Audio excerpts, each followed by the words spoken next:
Hello, hello, it's Rail Natter. Good evening, everyone. Lovely to have you along. Before I forget to tell you at the end, the next couple of weeks, I'm on Hollybobs. There'll be a few little shorter videos popping up, I should hope, along with some random shorts, I would expect, until I'm back in September again. Thanks for your patience, but rather than rushing to do... I always want to do pre-records for holidays, but it never ends up working out, particularly when I've just done strategy presentations. You know the deal.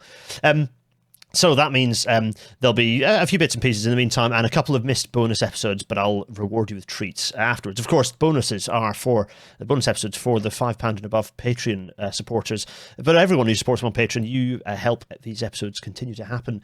Thank you so much. There'll be some. I'll probably share some treats with you with the bonus people behind the scenes, even if there isn't the usual bonus videos until we resume in September. Anyway, on with the show.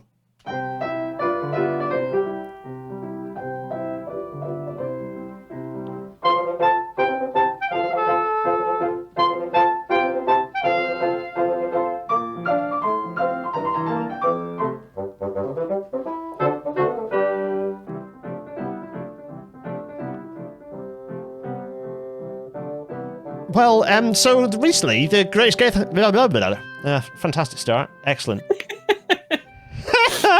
Well, there we go.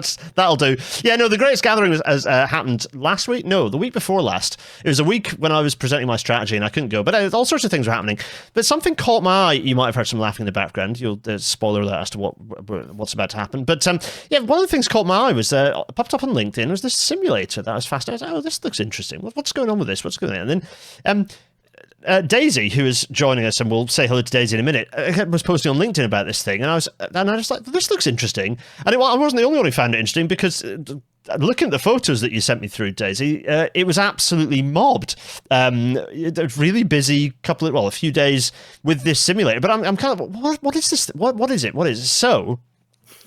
First of all, Daisy, hello. It's a delight to have you on RailNet. Thank you so much, Daisy, who is a senior conductor, mysteriously a game consultant, among other things, and simulator builder. So, Daisy, firstly, tell us a little bit about yourself, and then say what was happening at Greatest Gathering, and a little bit about ProCab Simulators. Okay, so I'm a train guard or senior conductor for West Midlands Trains. In my spare time for many, many years now, I've been helping out Dovetail Games with their content creation. And recently, like in maybe the last couple of years, I've ended up being like more of a game consultant. So I help the developers with the more intricate details of how trains should work so that their software gets better, basically. With the help of my friend Dan, who is a Great Western Railway train maintenance tech, so fitter. He and I have been basically making train cab components work with Dovetail Game software, which has been quite a fun little thing. And ProCab Simulators sort of only turned up. Sort of, I created the thought behind it came from what we'll talk about in a bit. Yeah. So it was originally I wanted to build a cab simulator for me, and then things happened, and I was like, maybe I could share this with other people. So, and it's like, so I remember when I was a student, I remember people would get very excited about doing this with flight sims, right? And they'd get all the bits from flight sims, get extremely excited about setting those up. And I had an extra neighbor who like dedicated the spare room, and he was building all the panel work to get this thing to, and it was very, very cool, very nerdy, but very cool. But so I suppose natural step that people, trains and railway stuff. Well, the train simulators are very, the stuff that we've had Dovetail Games on. Their simulators are very good, but one of the things is like driving a train's very hands-on and very all singing, all dancing, and frankly, keyboards and mice don't very well represent how that ends up working. Doesn't feel right. And you get the VR ones but again, you're still it's not very tactile. You're in the dark, really, just sort of like fumbling around. Exactly. So it does feel like a rather good fit. So I suppose you've sent me some pictures to tell the story of what became of kind of how this came to being, and you start with a picture. Well, it's kind of a mashup of different camps. So, yes. So what happened basically was when I was about, I'm trying to think now, 19-ish maybe, no, maybe 18. I was working on the Severn Valley Railway, and I got given a speedometer, and it all started from a speedometer. I'd Okay. seen a video on YouTube of somebody who'd got one working with Train Sim Classic at the time, which is what you can see in the TV there. Yep. This Dovetail Games, older software, but still very much good software. I sent this guy a message and said, "Look, I've got one of my own. How would I be able to do it?" And he told me what I need to do is like get a little Arduino, and he gave me the software, and away we went. So put it in a. I think I upset my dad because my dad had bought me a one of these metal CD cases. There's like a square box, and yeah. I cut a big hole in it to mount the speedo. So he got very upset with me about that. But hey ho. So from there onwards, I just sort of started collecting components from eBay or other places. And then in 2015, I started working on the railway for London Midland at the time. As a senior conductor. So yeah, I fell in love with the 323s. Great units to work, really, really nice and simple. And honestly, they sound great and I like them. So I was like, I wonder if I could build a 323 cab. So I started talking to different people in different parts of the company. One of my very good friends who was a train maintenance tech or fitter at the at our company. I won't name any names because some things fell off back of lorries and other things. So yeah, but no, it was all 99.9% above board. I think it was. It was all stuff like it was going to go for scrap or whatever that they just went, yeah, you can use it. Yeah. So I started getting all these random buttons and switches and stuff appear in my pigeonhole at work, which is quite fun. Anyway, I got really pally with the people at Soho Depot, and they gave me the blueprints for the cab panels. So I managed to get my own cab panels made for the 323. They're all set in where the Sims stuff's currently stored at the moment. And what you can see there is, 3 of the 323 panels. I think you can later on. We'll see a couple more as well. Mounted on some wood and all the stuff working with the game. At the time, there was no 323 in Train Sim Classic or Train Sim World. So I was using a 319 as a base, and that's basically what you can see on the floor. Is the master controller from a 442. And the brake controller. I don't know where these brake controllers came from. They appeared on eBay, which is quite a funny story. They appeared on eBay where it said locomotive brake controller. And I looked at the picture. Now, it didn't have the handle on it at this time in the pictures. I looked at it and I was like, that doesn't look like any locomotive brake controller I've ever seen. I worked on locomotives like at the diesel depot at Kidderminster. I know what they're supposed to look like. And this didn't look like that. And I was sending the guy a message. I was like, out of curiosity, have you got the handles for these things? Because it was a pair of them and they were up quite cheap. I said, and he went, yes, I do. And sent me a picture of the handle. And I was like, that's an EMU or DMU handle from, 150 type era or 31X type era. Yeah. And I was like, I wonder. So anyway, I said to the guy, I was like, how much do you want for them? And I think we ended up 70 quid. That's true. And I went to go and collect them from Ipswich, and I took a little flatbed trolley on this train to Ipswich from the Midlands. And anyway, I got to this guy and he said, where have you come from? I was like, oh, West Midlands, Birmingham area. And he goes, oh, so they're worth a bit more than 70 quid then? I was like, nah, not much. They're not really, much use to people, these days. It's just scrap metal. And they're $3,000 each if you buy them brand new. So, and they were brand new. So I think I got a good deal there. So yeah, that's where that came from. Yeah. And then you can see in the right-hand side there was a little, on the far right-hand screen, we were trying to, copy in our own fashion the Chorus GSMR interface. And the GSMR, if people don't know, is the global system for mobile communications railway, which is the new cab radio system that we've had in place for maybe 10 years now. And yeah, we were trying to copy the interface that Chorus, the professional driver training sims, used to sort of interact with the with a GSMR because we had got one, and we were just sort of having a look and seeing what we could do.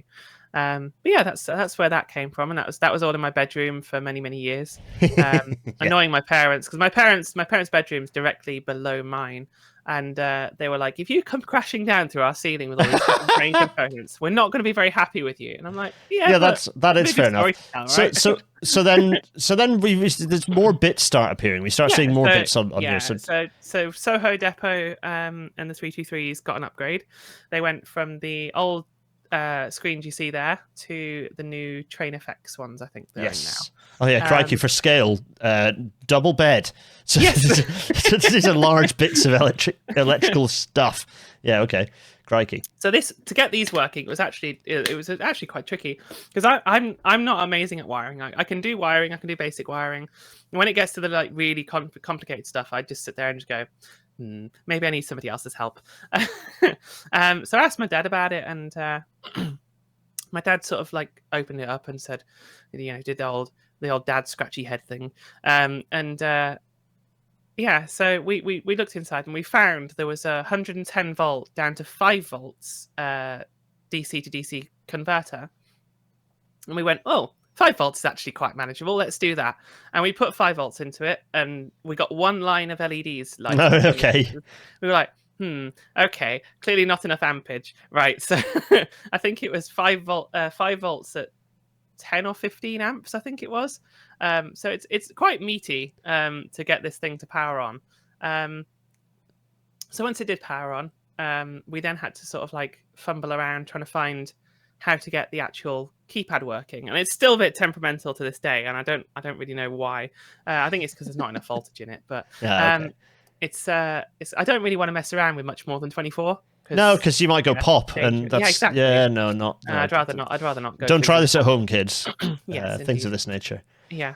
So this is you playing with playing is with the tonnages we're talking about, crikey. But so you got these, so you're getting rapidly assembling a range of bits, and it's starting to look, and it's starting to pull itself into. So now I see that rather than a computer screen, you've got an actual GSMR radio unit, proper Siemens one. So that was what the computer screen was basically interfacing with, but the GSMR wasn't there.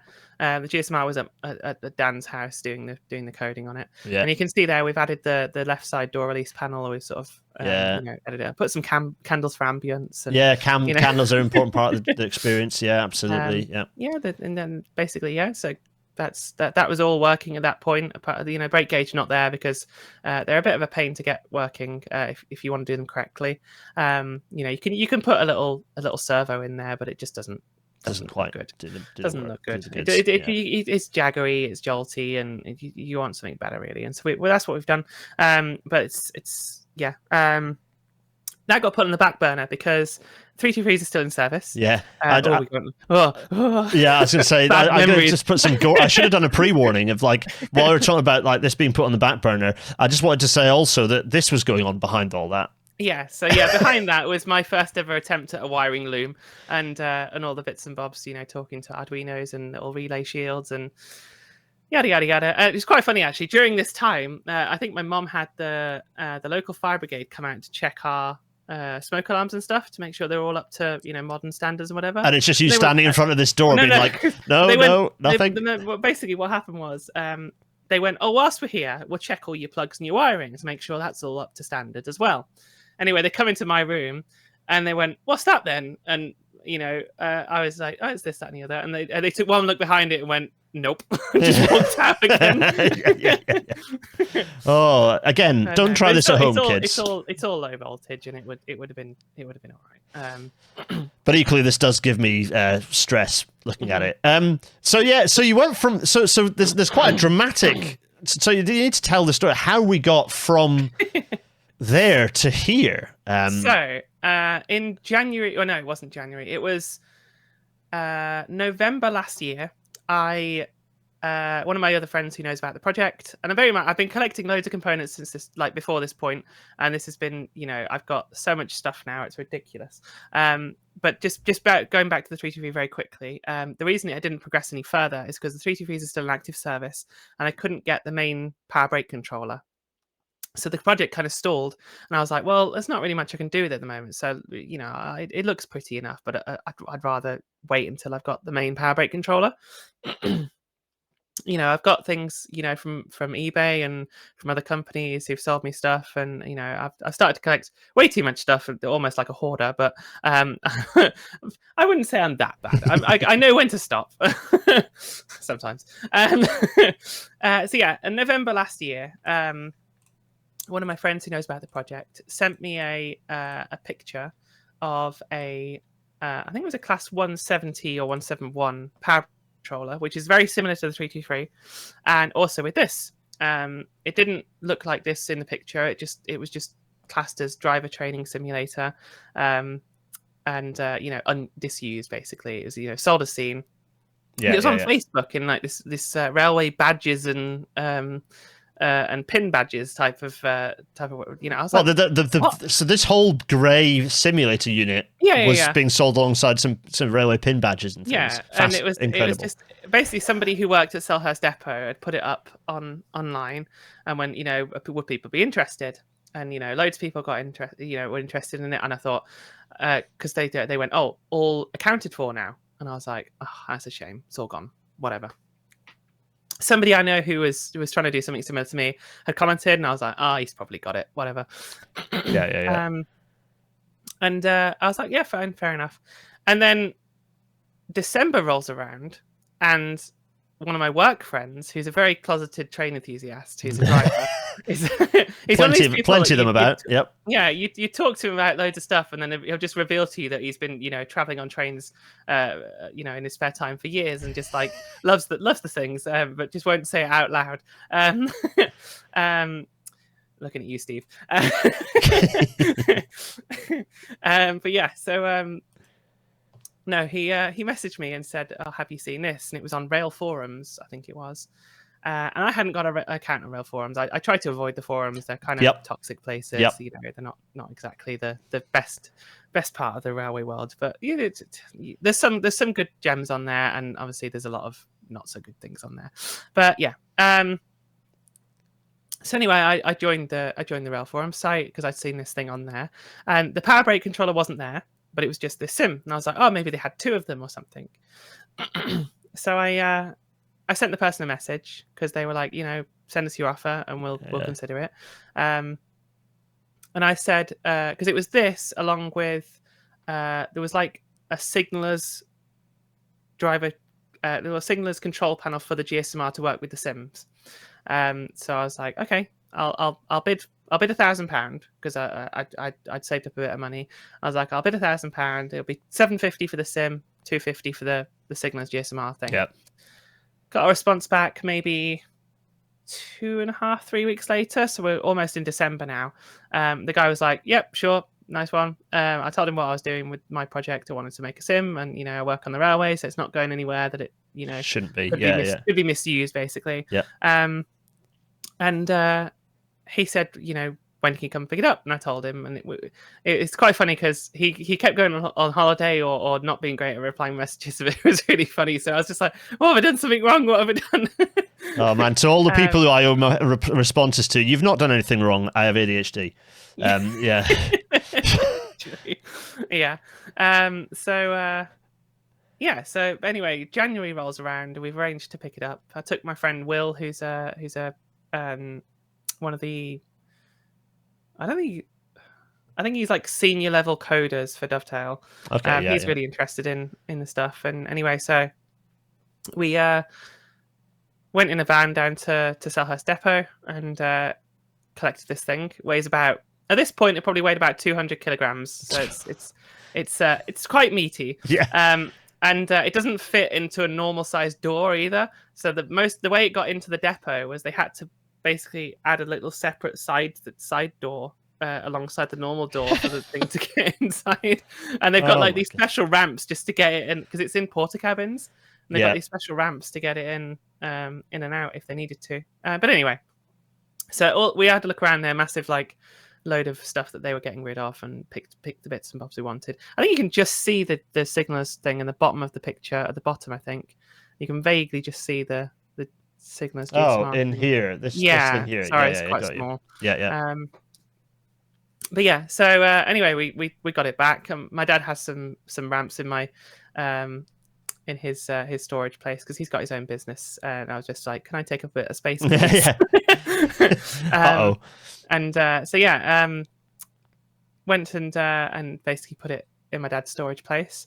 Getting it off the van was more interesting than getting it on because there was five people to get it on the van, and then there was only me and Will to get it off. So we had some ramps, luckily, that my dad had, and very carefully took it off the thing. Again, everyone at home, don't do this at home. Don't. Yeah. I wasn't a company. Prepare appropriate lifting plans. Rams and all that, whatever. Yeah. Oh my! Don't need those where we're going. So got it off, and we had a bit of time, and we thought we'll try and plug it in and see what happens. Plugged it in, it turned on, but then it was I think the first issue we encountered was the fact that it basically threw a wobbly because it didn't know what time or day it was. So it wouldn't, old Windows XP systems, if it didn't know a time or a day, it wouldn't boot the system. So it had, obviously the BIOS battery had died long ago. So it was lost in time, if not in space. So we put the data in, it booted up, and then it had a wobbly. The fact it couldn't find the third PC. The third PC basically needed there's two PCs in that thing. There was one on the left side, one on the right side. One did the 3D stuff, one did the computing. So it was like, I can't find the 3D, the instructor station. So I just won't boot. So we managed to get around it and in safe mode and had a nose around the files, and we found the old Chorus logo, which you can see in the bottom picture nice. there. Yeah. And it just so happens that I knew the director of commercial for Chorus. Oh, how convenient. Yes, nice. Okay. I dropped him a message and went, "Look what I've picked up." Like, oh my gosh, I remember installing that in 2007. I said to him, I was like, would it be really cheeky if I could ask, how we could get the thing working? And he went, proprietary software. We're not really sure if you should. I was like, okay, fine. If you can tell me anything more about it, we'll try and make it work with something else, Yeah. So they gave me some bits and bobs, and it was really appreciated. And they've also massively helped me out with giving me measurements towards the main driving panel. So I sort of looked at it and I was like, I wonder what I could turn it into, because it's sort of very European style. Yes. in that curved full size cab type thing. And I looked at it and I was like, I wonder if a 700 would work. And I sort of looked into it, and the Thameslink 700s, and I was like, I wonder. So I sort of started having a play around with some bits and bobs. And I bought a master controller from a company called SPII, SPII, or Schaltbau is their sister company. Back in 2019, I think it was, and that was a fully working railway master controller for a modern train, and it was originally destined for I won't say the R word, but Moscow is all you need to know. I don't want to get you your monetization removed. Sorry, I did an entire episode on Russia like a month ago. It's fine. It's all good. But yeah, no, it was originally destined for there, but because of the Ukraine war, they stopped all their orders there. So they sold it to me as a display piece, and it worked. We got it working with the sim. Thanks again to Will and my friend Dan, who does the coding as well. So I thought, well, that could be perfect for it. So I started investigating, where other bits came from, and I rang up the company who makes the master key and reverser switch for the 700. Now, the master controller is made by the same company, but I couldn't afford the master controller as well, as I already had one. I was like, I'll use something similar. It'll be fine. So I rang this company up and I said, look, this is what I'm trying to do. And they went, okay, cool. Yeah.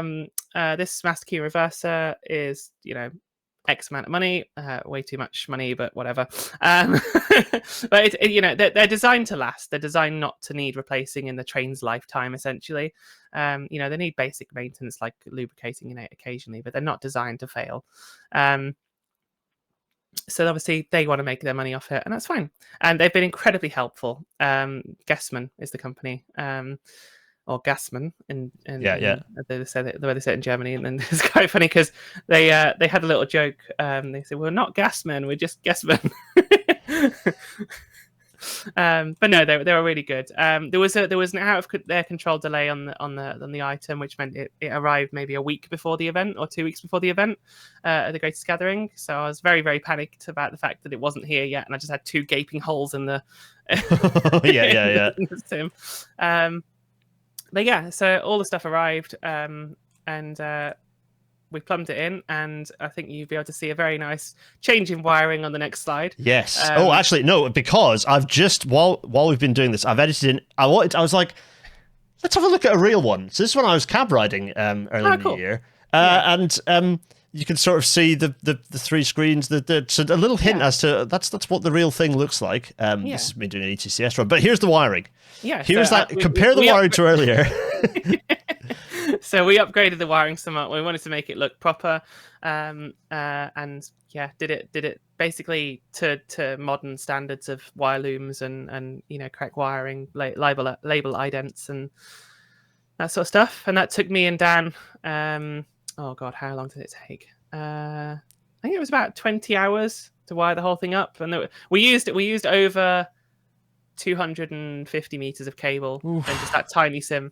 It's crazy. Oh my goodness. Yeah, that's wowza. And the results, so again, if we look at the real one and then compare to it's pretty good. Look, the handle is similar, it's got the right buttons in the right places. It's everything all apart legit. from the master controller is legit. It's look at this, it's great. It's really good. All the bits and bits, it's just fab. It's really, really properly good, convincing. Our friends at Retro Logo, who's another work colleague, funny enough, he's basically designed and installed the vinyl wrap for each of the panels. Oh yeah. And he gave us a very nice discount for that because he believed in what we're doing. The railway industry as a whole has honestly blown my mind at how generous they are, because you sit there sometimes and you look at the prices they charge, and you sit there and go, oh, that's hard. No wonder the tickets cost so much money. When a little speaker costs $2,000, and it's like, but I again, like, what you can't quite see there is on the right hand panel, next to the emergency stop button, is a little speaker behind. Yep, there you go, perfect. So just behind there is the little speaker, which is the new TPWS4 speech unit. And I inquired with Unipart Rail about buying one, and at the time it was way too much money, and I was like, I can't afford this at the time, and it's going to arrive after the event, so it's kind of whatever.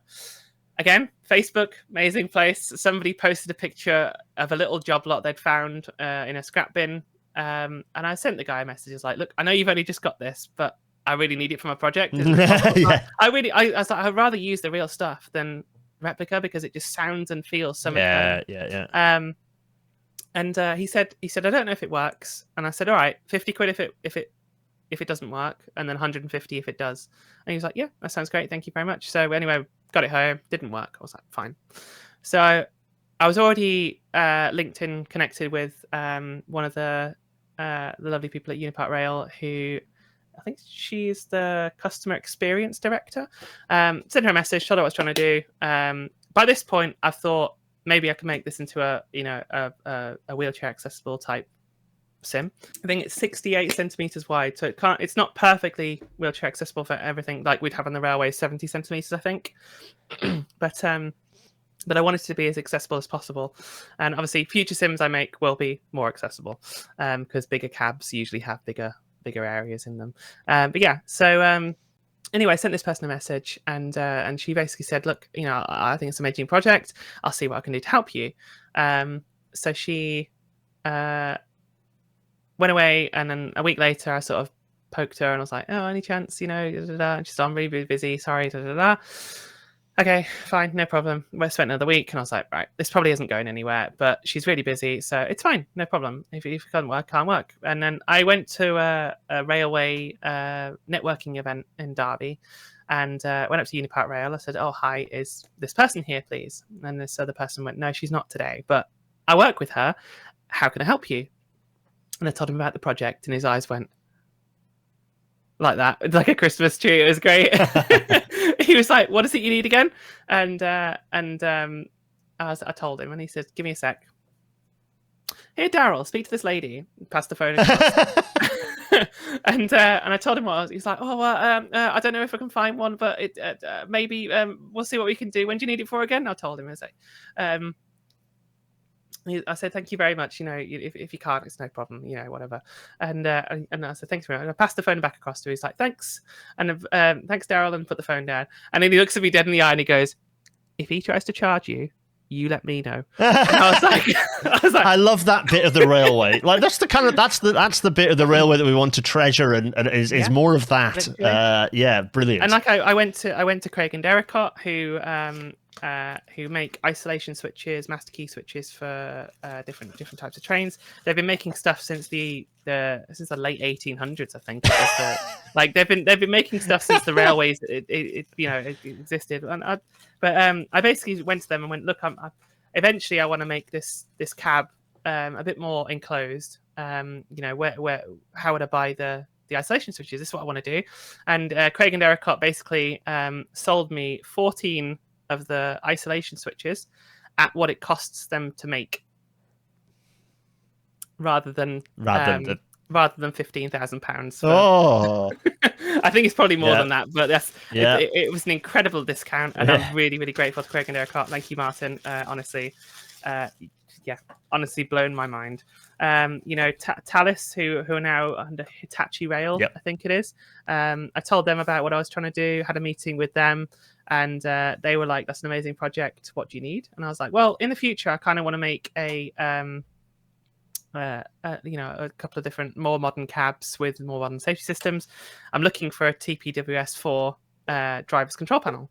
And they said, yeah, okay, we'll see what we can do. And yeah, so then cut to a few months of panic later, because I'd ADHD, panicked myself into thinking I'd annoyed them for sending a video that I was interested in, that I thought, oh, maybe that wasn't a good idea. But no, it got back to me. He'd been really, really busy, and this appeared on my doorstep. And there it is. Brand new TPWS4 panel that they sent for free.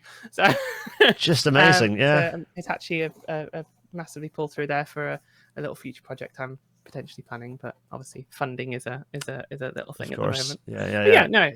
We got it all working in time for the Greatest Gathering.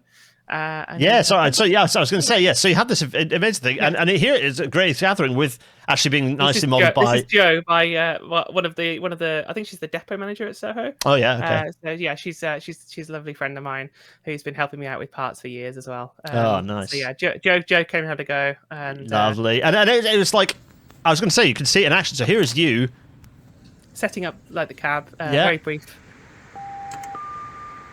So this is a simplified setup, so people at the event got to set it up properly. So this was a very simplified setup, just to make it a bit quicker, just for the video. Yeah. Gotta love short form content. Oh, too right. Yeah. Here we go. Click. Release.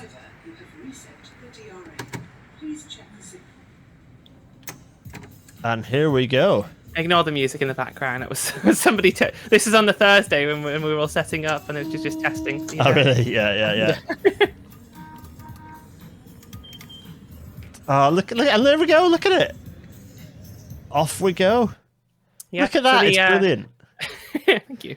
The brake gauge you can see in part of that clip is a screen. We did get sent the components to make the brake gauge very kindly by Trent Instruments. They're sat here. Look at that! It's all ready to be done. I just need time, basically. It's to make it, because the way that these brake gauges are made, all the bits are put inside the cup, basically. Yeah. And they obviously drill the holes, and then they'll basically press this down and seal it in place. So once it's in, it can never be opened again. So you have to make sure, measure twice, cut once type situation. Literally, yeah. Okay, that's quite reasonable. And so here is an action with someone else driving it along at speed. Yeah. You can see the brake. You can see the brake gauge, and there it is. Yeah. Look at this, and you can see the sunflower go, and look at it go, just brilliant. And yeah, there's just all sorts of people coming through and using it. There's some nice pictures from Greatest Gathering of people. Yeah, you can see my friend Lee here, who's a train driver instructor at Westmids. Ah, yes, yeah. He very kindly agreed to help me out because I was a bit stressed out on the Friday, and I think I'd bitten off more than I could chew. Because I mean, you've gone from your bedroom with what could be described as spaghetti everywhere to a very professional-looking simulator with all the black curtains around it, with lighting. Yeah, my dad very kindly lent us some stuff and made it look as professional it could be. Because Dovetail Games, very kindly let us have half of their stand. So they said.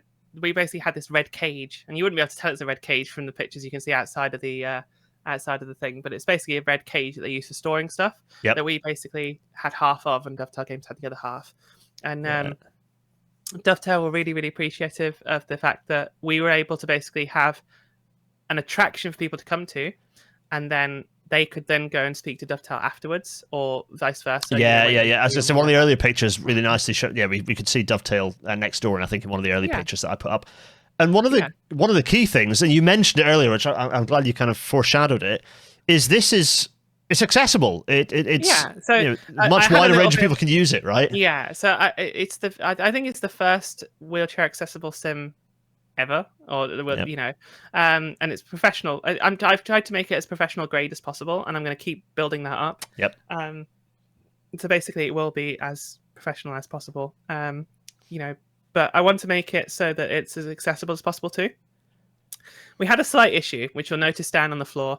The staging that arrived that we had to hire was about 1.5 inches too short. But accidents happen. But this user said that they were happy to to use the sim as it was, and they could reach all the parts on the train, and they were honestly really, really grateful that they were able to use it. And I welcomed, I think it was 2 users of mobility, 2 users who had mobility aids to the sim over the 3 days. I think it was 220 people, I think, over the 3 days. True. Nice. And I didn't stop talking once, and my voice is still recovering. I know, and I've forced you to talk straight for about an hour at this point in total, with us doing pre-prep as well.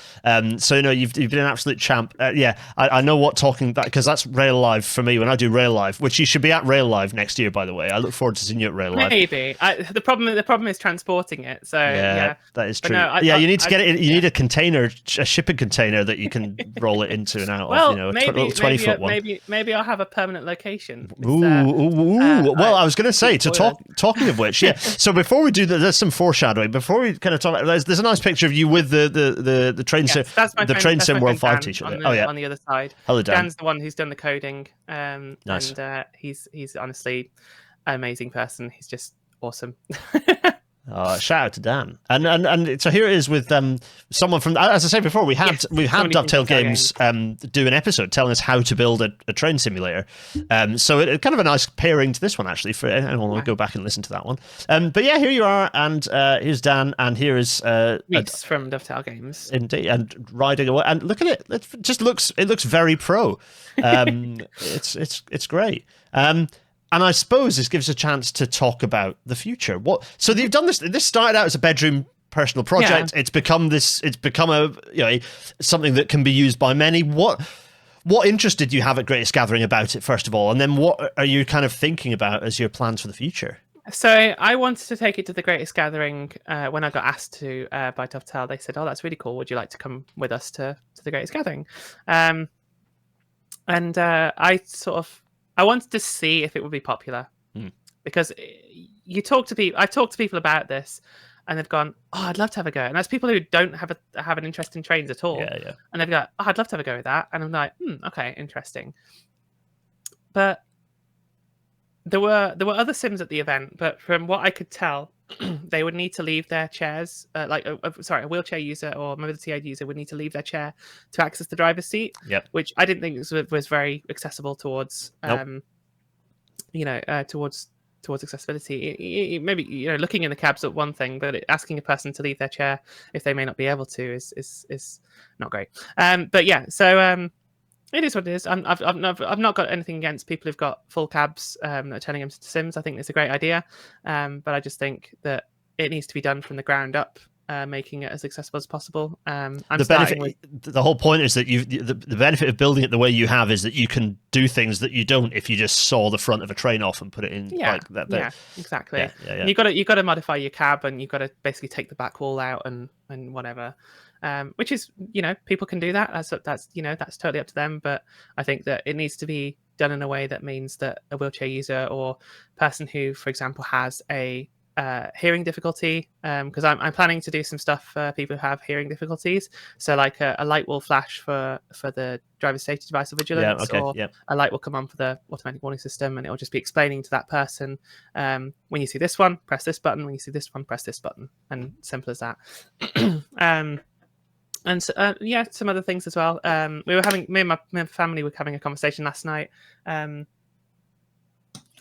about how I could help people with limited or no vision. And we discussed about Braille and things as well. And I was like, well, I'd like to help people with Braille, but obviously I'm not sure how best to do that. So I'm going to have a chat with some people and see what we can do. Because obviously, if they'd like to be shown where the controls are with their hands, rather than if they're told about the location of the hand, and I just want to ask people and I was going to say the advantage of this being accessible is that people can come in and experience it and say, well, have you thought about this? Would you like to do this? And I suppose I have quite a few disabled people who watch this and listen to Rail Natter is reach out. We have a contact form on the website that I've made, as I've been struggling making that. All these things that have just like crept up on me and just gone, ta-da, you're going to do this now. I was like, oh god. But yeah, no, if you think you can help in any way, honestly, reach out on the website contact form. That really appreciate it. Brilliant. I want to basically make a location where anyone can come and experience what it's like to drive a modern train using professional grade sim. In the safety as a simulator, basically. So where that might end up, everyone watch this space. Wow. Watch this space. So I have some things in the works, and West Midlands Trains maybe putting through on a massive scale. Having worked for them for 10 years and been a bit annoyed at some things, I think this is going to make up for it. Amazing. Well, I mean, Daisy, what a genuine interesting story. I think a story of ADHD brain, a story of, but also a story of the railway industry really pulling through and showing what happens when like people get energized by a project or energized by an idea and really run with it. And like capturing that, being energized by an idea and capturing that is something that not just for this project, but other projects in the railways, it's something that I wish everyone wishes we could get a handle on it. But when you see it unleashed, it's really inspiring. Daisy, thank you. Thank you. I was going to say there'll be links as well. Yeah, go on. I was going to say any money I make off the project, I also want to donate a portion to charity too. Obviously, I don't think making money should just be about betting off myself. I think it's obviously should go back into the thing you're doing and also help other people too. So I'm going to try and donate to charities like close to our hearts. And over the course of the Greatest Gathering, we asked for donations, and through that I managed to donate £50 to charity, alongside making some money towards the project as well. I think Gareth's going to put it in the link. Absolutely, the link will be in the description. You can go in and as you say, you go through that. 10% goes through to charity, and you can. So if you're interested in supporting it, there's a little £5 donation link if you wanted to help us out with a £5. 100%. But I really appreciate it if you do. If not, no problem. Well, no, Daisy, thanks so much for joining us and telling the story. It's been absolutely brilliant. Yeah, it's great. Thank you for having me. What an absolutely fascinating chat. Thank you so much to Daisy.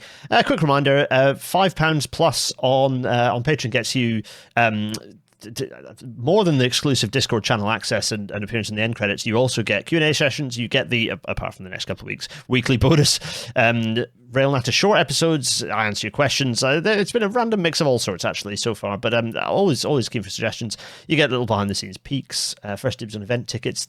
You get the free How the Railways Will Fix the Future audiobook, things of this nature. Delight to have you along there, and join all the Patreon fun. Now, a bit of news. Czechia has been running what's been termed as Europe's first autonomous rural train.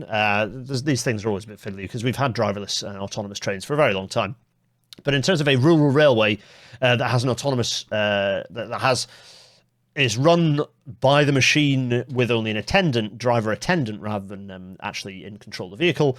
Theoretically, the first one in Czechia very recently. It's completed 1,000 miles of moving passengers around on this kind of like open railway line.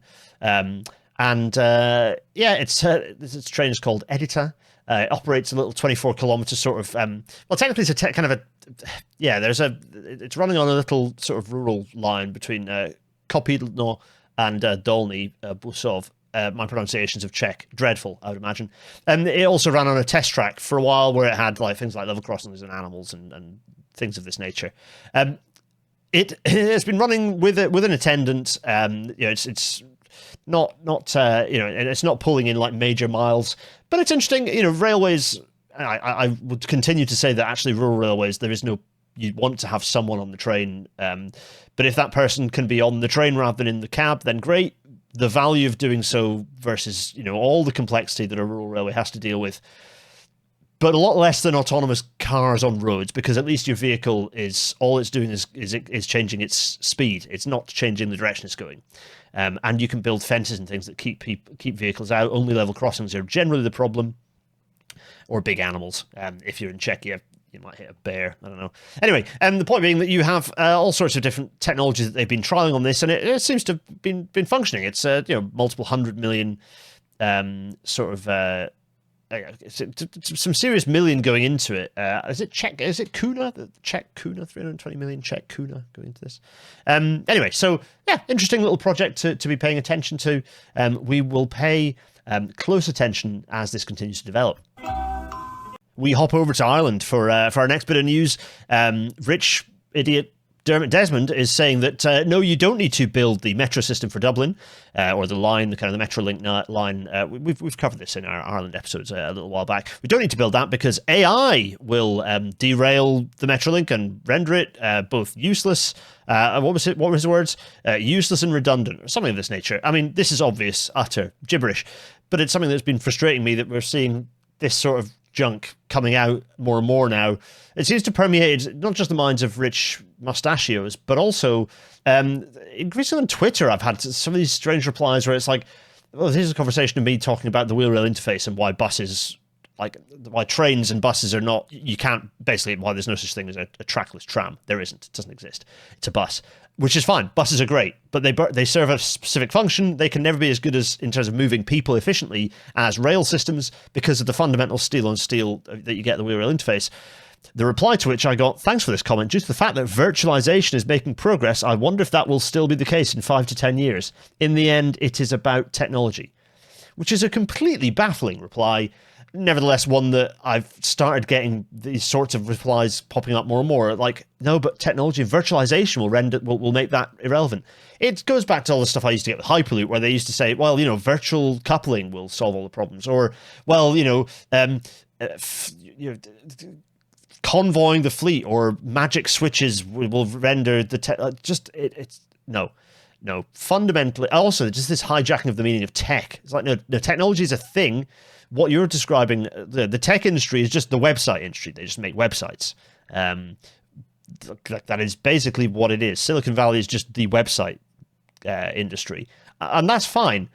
But it's all tech trying to reinvent transport happening all over again, and it just whisks along rich, gullible fools and politicians in the process. Italy for the next bit of news. Fascinating to see that the Messina Strait Bridge seems to have moved on into the realm of reality, which it's been dancing around in for a very long time. A while back now, a few weeks back, the extremely suspect government of Italy did give approval to the construction of the bridge. They're cutting huge amounts of funding from major projects elsewhere in Italy, but seem to be fixated on this massive borderline vanity project connecting the mainland of Italy to Sicily, despite some serious environmental and community challenges in doing so, as well as the massive civil engineering constraint of building an enormous 4-kilometer structure. This thing's been in the works for a very long time. It's been discussed since before the 40s, but it's seriously discussed since the 40s. You're talking about a main span of 11,000 feet, which is like 3 times the Golden Gate Bridge or whatever. This is massive. The PM Maloney, the right-wing government, has made this a big priority. They've set aside 13, 14 billion euros to construct it within the decade. And in theory, it'll be completed in the early 2030s. Let's see how that goes. But rightly, there's been opposition to this, justifiable opposition to this from an environmental and a community impact perspective. Also, suspicions of heavy mafia involvement, which is to be expected in southern Italy. And lots of people say, well, you don't need this. You've got the ferry, the railway connects through, it doesn't need it. But also, there is also strong support that you connect up the fairly popular tourist areas of Sicily with mainland Italy, and you end up creating a bit of a corridor of tourism following the railway line, which, again, there's some merit to that. This is a massive, massive civil engineering project. Be interesting to see what the designs look like. But as I say, it's been kicking around since the 60s, if not earlier, with some very fanciful designs kicking around. Let's see what the final design ends up looking like, because at the moment the internet is flooded with pictures of nasty large language model generated bridges that bear no resemblance to what the structure is actually going to look like. So we'll be fascinated to see how it ends up. Now, there's a lot of discussion about the inevitability of death on our roads. A reminder that in the UK, 30,000 people are killed or seriously injured a year on our roads. And the percentage of vulnerable road users, so whether it's pedestrians, cyclists, people in wheelchairs, children, is going up as cars get more like tanks, as the rise of the SUV trundles on without being restricted. Meanwhile, in other major cities, let's go for Helsinki, for example, they've managed to go an entire year without a single traffic death, showing what is possible. The idea that death on the road is inevitable is simply not true. Traffic engineer Ronnie Utranian has made the point that this is as a result not of a single intervention, but by a raft of interventions, including better road design, limiting speeds down to 20 miles an hour or 20 kilometers an hour in some instances.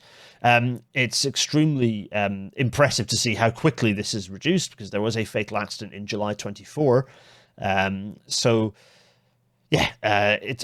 key thing is the emphasis here is on speed limits as being a major factor, because you reduce speeds, you have safer streets, as Wales has shown. They've been likewise in Wales, you've seen a reduction in harm, particularly to children and vulnerable road users, as a result of the 20 mile an hour speed limit. So these things are possible.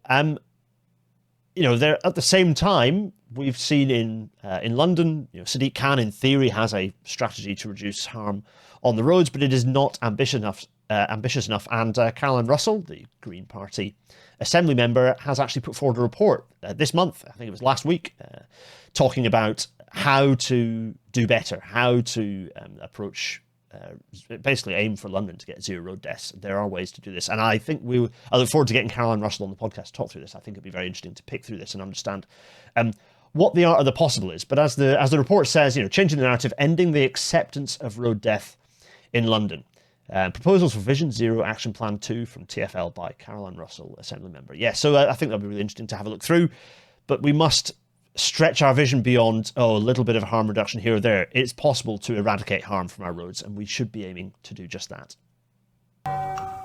And the last little bit of news for this one is GBR continues to be shaped and moulded into who knows what, but there are things changing behind the scenes. In this instance, the Department for Transport shifting a load of its staff into whatever GBR ends up being, which makes reasonable sense. I've long said that the structure of the DFT is completely barking mad and wrong. Anyway, it should not be structured rail, roads, It should be structured along ways that people move around. So short and long distance mobility for people and short and distance mobility for goods, and structured that way to get people out of these horrible silos of road versus rail, for example. So, this is happening. We're seeing these machinations of what GBR looks like, but again, no real democratic input into what that body is going to look like. There is no statement to, there has been nothing brought to Parliament discussing what the structure of GBR is going to be. We still have no idea what powers it's going to have, what Treasury is relinquished. I expect very little, if anything. It's kind of worrying that we're seeing major structural changes to departments without a clear picture of what this looks like and a chance for Parliament to vote on it. So, I have to say, frustrating to not have that clarity, and I continue to be worried about the direction that GBR is going, even if broadly it is absolutely the right thing to be doing to be reintegrating as much of the railway industry as we possibly can. So yeah, I'll continue keeping an eye on it and posting updates where I can. Lastly, of course, a bit of a plug. Wednesday, 10th September, come and see me doing basically a live rail natter at Hopetoun in Darlington. It should be a nice laugh. I don't know what I'm going to... Well, I've got a bit of an idea of what I'm going to talk about. A few future-facing things that I think we'll cover. Should be interesting anyway. It's going to be a bit of fun. I have absolutely double booked myself. I was supposed to be at a parliamentary event this day, and I've just had the epiphany now. I was like, wait a minute, I was talking about the 10th September. What's in my head? Oh, yeah, that's right. I was supposed to be in Parliament. Well, I'm not in Parliament. I'm going to be talking to you, so come and see that.